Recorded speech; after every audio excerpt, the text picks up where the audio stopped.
A pacemaker is a tiny, lightweight electrical device that keeps track of your heartbeat, and when necessary, it gives a small, low-voltage electrical pulse to your heart, which forces it to beat.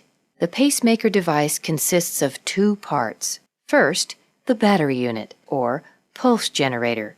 This regulates how often signals are sent to the heart. The second part is the lead, which consists of one or two wires that carry electrical messages back and forth between the heart and the pacemaker. The device is much smaller than a deck of cards and weighs slightly more than an ounce.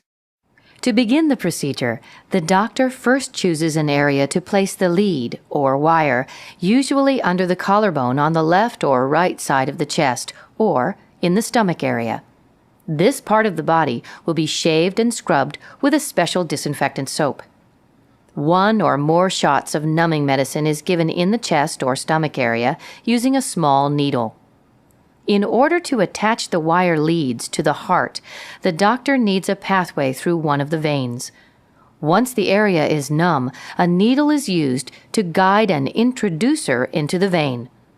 The doctor then puts one lead wire through the introducer and will most commonly guide it into the heart's ventricle using a special X-ray screen.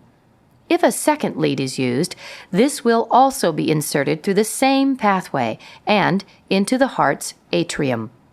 Once the leads are in place, the introducer will be removed and the pulse generator will be attached. The doctor will then test the device and program it to respond to your specific heart problem. Although lead testing is not painful, it is probably the loudest part of the procedure. You may hear information being called out. Moving the lead around and retesting several times is not unusual.